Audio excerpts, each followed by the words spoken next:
kwa sababu ni kweli ziko MRI nyingine ambazo hazitoi kelele za kisasa zaidi, lakini unapoenda kwenye vitu vya kisasa zaidi, si unajua unaenda na mfukoni kwa mbali zaidi. Kwa hiyo bei yake ni mara 2 mpaka mara 3 ya bei hii tuliyotumia. Wakasema nyinyi mnatumia used, sisi kitoka mashine mpya ndio tunakuwa nayo, tuliokuwa nayo tunatupa. Sasa kwa nini tunafanyana vitu? Tuulizane. Waziri wa afya, naibu waziri wa afya, nenda Muhimbili kapimwe na wewe. Ukifika lazima kufanyishe headphone. Wewe umekuwa DJ, umekuwa msanii, umekuwa mtangazaji, unavaa headphone. Huku hakuna headphone. Huu ni ukweli. Tunauana ndio. Hata hao mnawasikia kwenye mataifa mengine wanaojiamini kwamba wamepiga hatua, wanaojiamini kwamba wao wanajua sana, wagonjwa wao wanawaleta hapa Tanzania. Nawaambia wazi, mjue leo tuliopoteza uhai wa watoto kwenye hospitali za serikali hii ya kina Mchengerwa kwa ukatili, tunaelewa sana anachosema Dudubaya na wengine ambao mnaona tuliopoteza watoto hivyo ni wazembe tu, hatuna akili. Mtakuja kuelewa sana hiki alichosema Dudubaya. Anyway, nitakuletea haya maelezo kwa urefu punde hapa, lakini utakapokuwa unasikiliza utatakiwa ujiulize mambo kadhaa ambayo Mchengerwa amejaribu kutupanga. Nitafafanua kwa kina baada ya kukuletea haya maelezo kwa kina. Kwanza maelezo ya daktari, nitakuletea yote, nakuwekea yote haya ambayo nimeyapata, uone ukweli anaozungumza, ukweli wote anaozungumza wote, hata ule unaoendana na Mchengerwa wote nakuwekea, na ukweli mkuu ambao ndio unaonekana unaweza ukahatarisha maisha ya Dudubaya na mwingine yoyote anaweza kutoa taarifa kama za Dudubaya. Kuna maswali kama 4 yanaibuka katika kile ambacho Mchengerwa anatupanga with confidence, kwa tafsiri ya kwamba wanaokufa ni sisimizi. Wangekuwa binadamu asingetupanga hivyo, angekuwa na chembe ya aibu, angekuwa na chembe ya huruma, lakini kwa sababu wako hapo kwa damu, mapipa kwa mapipa, sidhani kama vifo sidhani kama vifo vya mahospitalini ni moja ya vifo ambavyo vina uzito wote kwao. Swali la msingi ni kwamba ikiwa hiyo mashine kweli ni ya kiwango cha chini kama alivyosema Dr. Mpoki, au ni used kwa sababu siri ni ya ulienda kununua,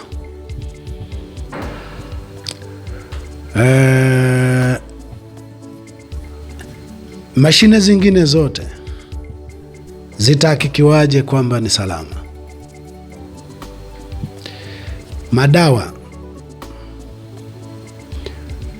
yatahakikiwaje kwamba hakuna dili linalopigwa? Kimsingi Watanganyika tumehukumiwa kuwa kama kondoo wa kuchinjwa. Kweli uhai wa mtu una thamani ndogo kuliko magoli mnayonunua ya mipira, kuliko zawadi mnazopeana za magari, kuliko magari ya kifahari mnayotembelea, bajeti ya mambo, vipaumbele, mabilioni, matrilioni mnayo ya mwaga kwenye vitu kadha wa kadha ambavyo kimsingi ni hewa tu. Kweli afya kisingekuwa kitu cha msingi cha ikiwezekana kisimame kila kitu, uhai kingekuwa kitu cha msingi kwamba ikiwezekana kisimame kila kitu, tuwe na mashine yenye uhakika wa kiwango cha juu, ili uhai wa mtu kwetu ndo itwe maendeleo namba moja, kwamba mashine yoyote inayouzwa pesa yoyote ilikuwa ndo ya kwanza, limadam inaangaikia uhai wa binadamu, ilikuwa ndo ya kwanza kununuliwa. Swali, akanunue nani? Munaua watu ili mkalie nafasi hizo kwa ajili ya kuregulate matumizi hayo, ili chochote ambacho kinaonekana kilihitaji milioni 50 basi kipyangwe, ziwekwe mfukoni, kikaokotwe chochote.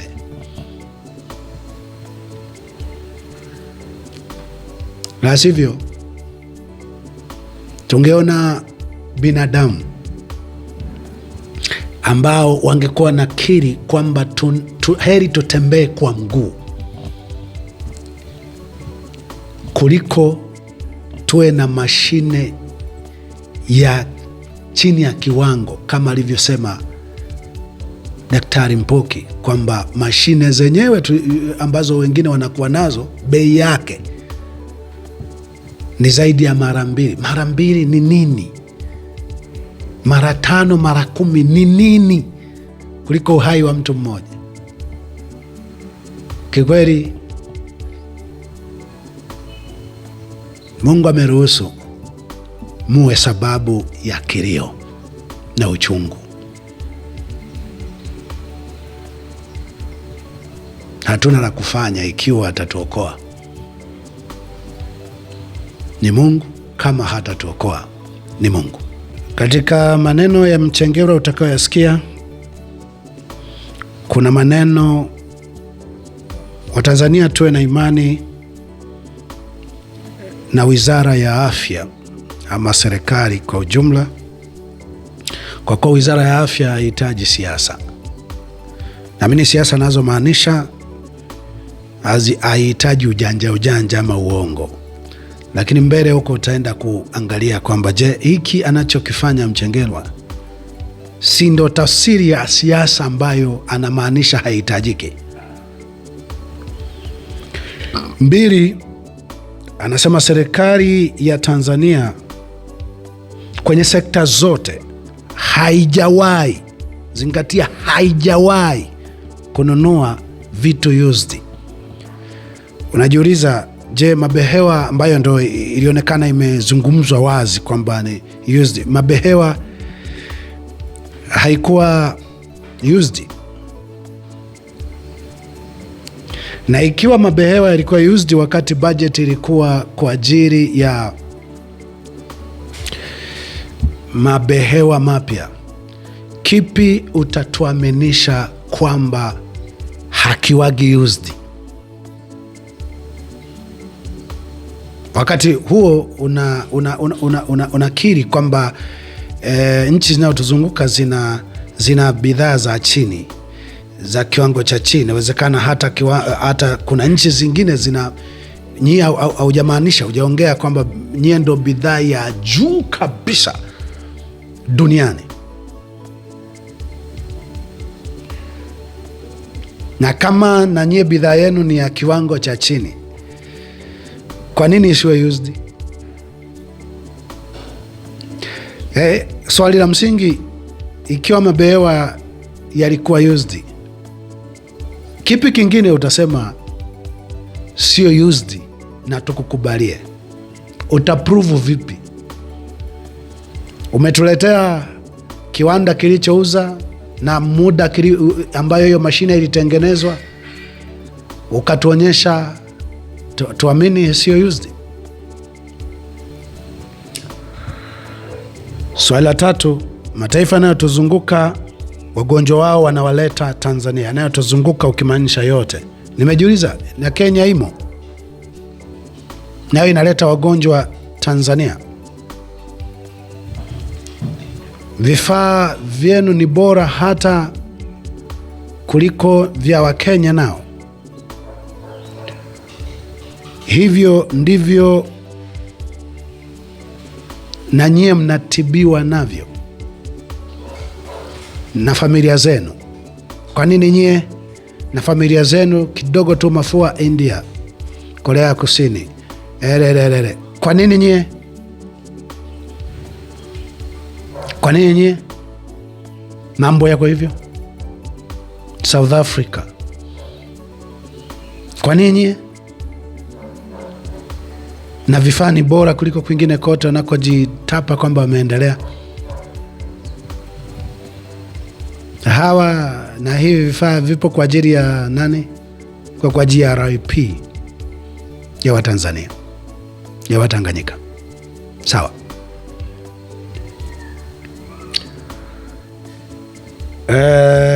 Unasema umetaja nchi zinazotuzunguka. Katika hizi zinazotuzunguka umetaja Malawi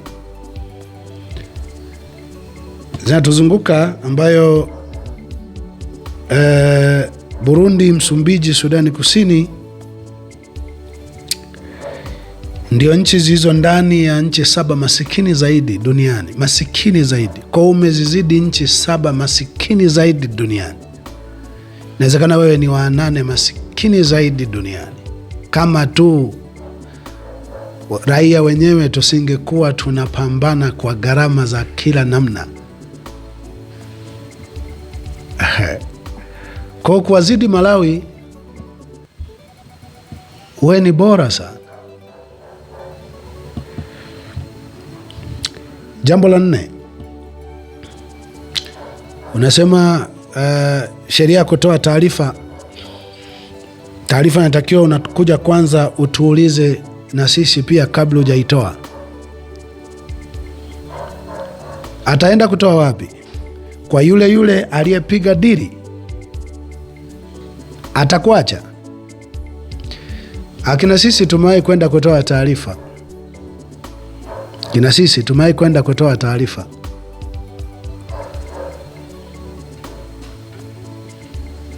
Kumshtaki aliyepiga dili. Kesi hiyo ilitugeukia akina sisi kwamba tumetoa taarifa ya uongo. Lakini kuna kesi tumewahi kutoa kama mtu ananiwinda kuniua. Baada ya kutoa hiyo taarifa ndo tulipoanza kuwindwa, kuuawa. Mimi nawasikitikia hata wale ambao wanaenda kutoa kero kwa hao wanaoitwa akina Mwigulu, sijui akina Kenani. Nasema kama ulijua ambao ndugu zetu, watoto wetu wameuawa kikatili sana, unajua walikosa kosa kubwa, endeleeni kwenda kutoa kero. Hawa jamaa wanao uwezo wa kuzitumia kero zenu kuonyesha huruma, lakini wakiwa wamekuacha uchi, uliyemsema atapita njia ya kushirikiana na hawa jamaa.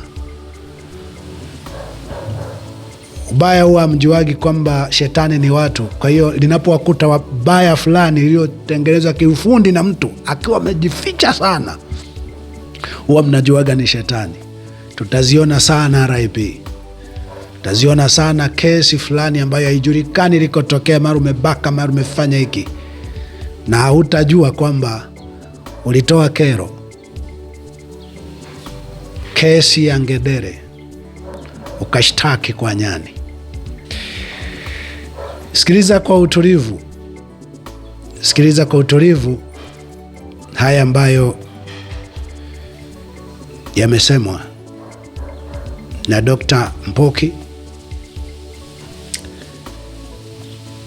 yaliyosemwa na Dudubaya, na mwisho yaliyokuja kusemwa na Mchengerwa. Ningerudi tena kuchambua kwa kina, lakini kwa sababu ya maumivu ya kuchambua taarifa hii, kuona mtu anayetia pilipili chumvi kwenye kidonda. Semetoa maswali niliyojiuliza, yanatosha.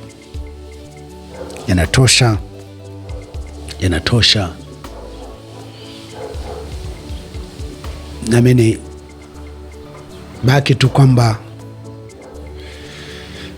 hatusemi kwa kuwa tunajua tutasikilizwa, hatusemi kwa tafsiri ya kwamba tutapunguza maumivu tulionayo, hatusemi tukimaanisha kwamba tutaokoa na kufufua watoto wetu. Tunasema kwa sababu Mungu ametuacha hai kwa maumivu haya ili tuyatumie kutimiza wajibu wa kuishi kwetu. Ikiwa kwa haya Mungu atatukumbuka, akatufariji kwa chochote atakachoona chema, tutapokea na tunashukuru. Ikiwa kwa haya Mungu ataruhusu wanaotuwinda kwa sababu ya kufanya haya watimiza adhima yao, naomba tueleweke, mimi ni mmoja mtu ambaye sijutii kwa hasara yoyote. Najua ni kiumbe ambaye maumivu niliyo nayo yanaongea kwamba ni mtu ambaye niliamua kujituisha dunia kana kwamba ni yangu peke yangu. Ni mtu ambaye nimeonekana na tafsiri Mungu ni wangu peke yangu, kwa namna ambavyo nimebeba kwa uzito, kwa namna ambayo wajanja hawabebi hivi nilivyobeba. Na hata kuna watu ambao wanajaribu kutafuta kunitukana. Ukweli nastahili kutukanwa, nastahili sana, nastahili sana. Yani unayetukana kama mimi moja mtu hovyo zaidi, nakubali kabisa, una haki ya kunitukana. Jambo moja tu jue, sijutii kabisa, sijutii kufanya haya, sijutii.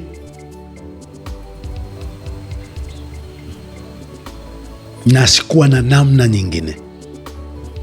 Nimesema mara kadhaa, mimi nilikuwa nimeondoka duniani, kuna kilichonirudisha kwa sharti hili.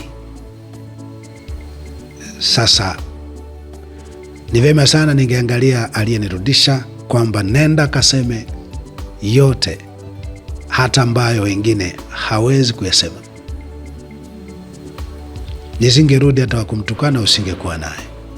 Nisingerudi ambaye ningebaki kwenye uchungu na mateso, na ningepotea wakati ule nikiwa na miaka 17. Hasara ilikuwa yangu na wazazi wangu. Pote hapa nimekuja kusababisha hasara kwa watoto wangu, kwa mke wangu, kwa mwili wangu, na hata inawezekana kwa maisha yangu. Lakini nakusihi tu kuwa ikiwa utaniona hai, utaniona nikipinga ubaya kwa kutaja kwa uzito, hata kama ni kwa sauti ya upole, kwa uzito, shauku ikiwa ubaya uanguke na wabaya waanguke, kwamba ubaya utasimama, wabaya mtasimama na mtafanikiwa kuniua. Naomba mwelewe, nguvu ninayotumia lengo lake ni kutaka ubaya uanguke, wabaya waanguke, wabaya wasiwe na sauti katika nchi, wasiwe na mamlaka katika nchi, kwamba Mungu ataruhusu waniumize kama walivyoendelea kuniumiza. Mimi nakuwa nimetimiza wajibu wangu.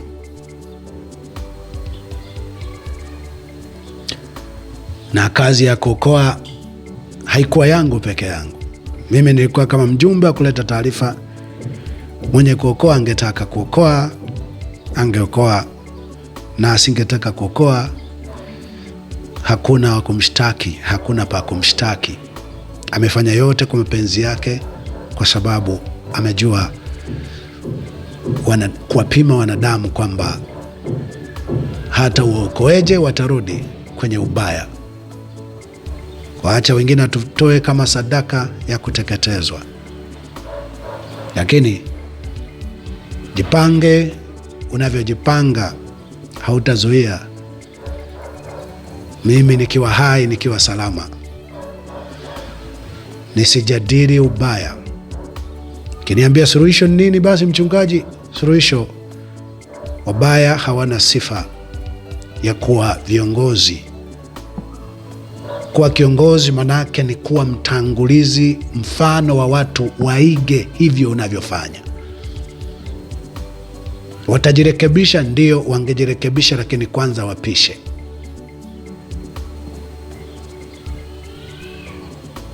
Wawepo wengine,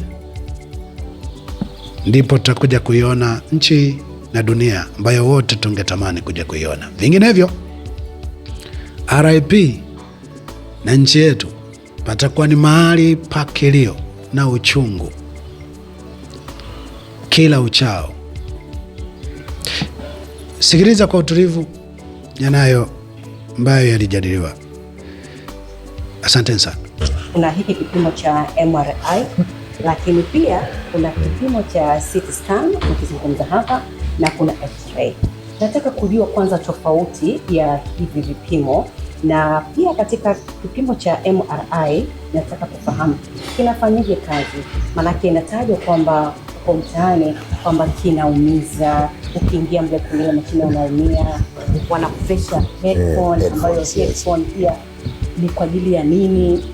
Mambo yamekuwa mengi kidogo, tufahamu hilo. MRI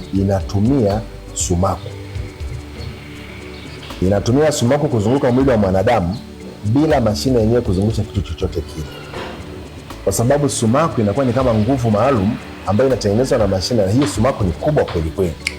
Ndio maana mgonjwa anapokuja kwenye MRI ni lazima kwanza anaambiwa atoe vyuma vyote alivyonavyo, anabadilishwa nguo, anavishwa nguo maalum, alafu ndiposa anaingizwa. Sasa kwa sababu ya aina ya utengenezaji wa mashine ndio inakuwa na masharti ya ziada. Sasa kwa mfano, mashine tulizonazo hapa sisi zinatoa kelele kubwa sana, ambayo ukimwingiza tu mgonjwa kamwacha vile vile, hofu inayosababishwa na ile kelele inayozalishwa na mashine kwa jinsi ilivyotengenezwa itamfanya mgonjwa asitulie, na kutulia ni kitu cha muhimu sana katika kazi nzima ya kufanya hichi kipimo, kwa sababu asipotulia maana yake ni kwamba zile picha zitakazotoka hazitakuwa zimetoka vizuri sana, itakuwa na uchafu, inaweza ikawashinda wataalamu wetu kujua nini ambacho kimeondoka. Kwa hiyo watengenezaji wa mashine wenyewe ndio wakabuni kuweka headphones au earplugs. Headphones ambazo zinakuwepo wakati mwingine huwa zinatoa na kamuziki kidogo ili kufanya utulivu. Kama unavyofahamu, mambo kukiwa na kelele, kama jirani umetoka kulala unajiwekea muziki wako mdogo laini, ndio inavyofanya. Yote kufanya tu mgonjwa asije akasumbuliwa na zile sauti. Wewe na mimi hapa tunaongea, sauti yetu iko karibu 40 to 60 decibels. Ni kipimo maalum ambacho kinatumika katika kwa nguvu ya sauti. Lakini kutoka decibel 70 kuendelea juu, hiyo sauti inaanza kukera. MRI machine ina sauti kubwa kuanzia decibel 100, ambayo ina maana ukikaa muda wa kutosha unaweza kusikia hata maumivu. Kwa mashine tulizonazo hapa ambazo zimenunuliwa, moja 2018, nyingine 2024, zote mbili zina sauti. Na mashine hizi sio special kwa Afrika, ndio muundo wa mitambo hii kwa vipimo hivi dunia nzima, kwa sababu kampuni zinazotengeneza zinajulikana. Sasa kwamba hii inalaumiwa kupiga sauti, hicho ni kitu kimoja. Lakini kitu cha pili mtu anatakiwa kujiuliza hata anaposoma hadithi hiyo ni kwamba, je, matokeo yaliyotokea pamoja na hiyo sauti yanalingana vipi na mashine ambazo hazina sauti? Kwa sababu ni kweli ziko MRI nyingine ambazo hazitoi kelele za kisasa zaidi, lakini unapoenda kwenye vitu vya kisasa zaidi, si unajua unaenda na mfukoni kwa mbali zaidi. Kwa hiyo bei yake ni mara 2 mpaka mara 3 ya bei hii tuliyotumia hapa. Huu ni ukweli. Kwa nini kipimo cha MRI Moi Muhimbili, mgonjwa akienda kupimwa kipimo hicho, akiingizwa kwenye ule mtambo mpaka avalishwe headphone kama DJ, kama mtangazaji, kama msanii? Niliuliza hii headphone ya nini? Wakaniambia hizi headphone, hii mashine inapiga kelele sana kama mashine inaolanda mbao. Kwa hiyo kwa kuwavalisha wagonjwa headphone, maana yake tunaokoa asije akapata tatizo la ubongo na damu kuvujilia au kuwa kiziwi kabisa. Alafu na muda wa kutoka kwenye mashine ni dakika 45 na kwenda lisali zima. Ndio hiyo MRI tulionayo Moi Muhimbili. Ya huku ni dakika 15. Nikauliza kwa nini ya kwetu ni dakika 45 mpaka lisaa? Wakasema nyinyi mnatumia used, sisi kitoka mashine mpya ndio tunakuwa nayo. Tuliokuwa nayo tunatupa. Sasa kwa nini tunafanyana vitu? Tuulizane. Waziri wa afya, naibu waziri wa afya, nenda Moi Muhimbili kapimwe na wewe. Ukifika lazima akufanyishe headphone. Wewe umekuwa DJ, umekuwa msanii, umekuwa mtangazaji, unavaa headphone. Huku hakuna headphone. Huu ni ukweli. Tunauana. Ndio hiyo operation ya mgongo. Majibu yanatoka, unauma kichwa, unapasuliwa kichwa. Na kama ni waziri wa afya na naibu waziri wa afya, je, waziri mkuu Mwigulu Nchemba analijua hili?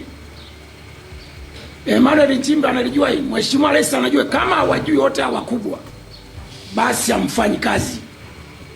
Nendeni Moi Muhimbili au waulizeni wagonjwa ambao shapimwa na hiyo mashine ya MRI kama hawavai headphone. Life is not fair. Mwenyezi Mungu ibariki Tanzania. Nawaomba Watanzania kuendelea kuwa na imani na sekta ya afya. Tunatambua kwamba sekta hii si sekta inayohitaji siasa.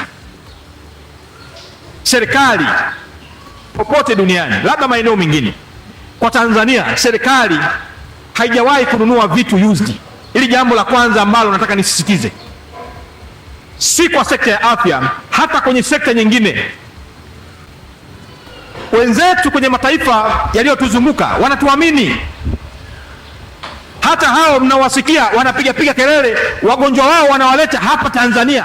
Nawaambia ukweli mjue, hata hao mnawasikia kwenye mataifa mengine wanaojiamini kwamba wamepiga hatua, wanaojiamini kwamba wao wanajua sana, wagonjwa wao wanawaleta hapa Tanzania. Nawaambia wazi mjue leo,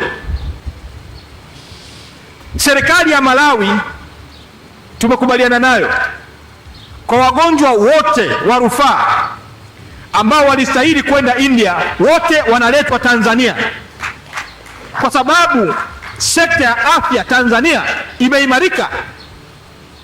Huwezi kufananisha na mataifa yaliyotuzunguka, hakuna. Ziko mashine hapa nchini tunazo, mataifa yaliyotuzunguka hawana. Hata kama wanazo ni za kiwango cha chini, huwezi kufananisha na Tanzania. Lakini lazima tujue kwamba sheria zetu za kutoa taarifa zinazuia baadhi ya mambo. Yako mambo unaweza ukayazungumza kuleta taharuki, unafanya makosa kwa mujibu wa sheria, ni kinyume na taratibu na sheria ya kutoa taarifa, lakini ni kinyume kwa taratibu sheria ya makosa ya jinai.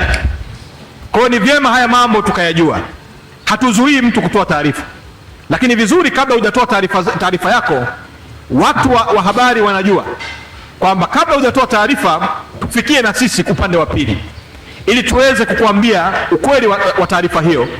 Baada ya hapo wewe utachuja kati yaliyozungumzwa na utaitoa taarifa yako. Hakuna anayezuia kutoa taarifa.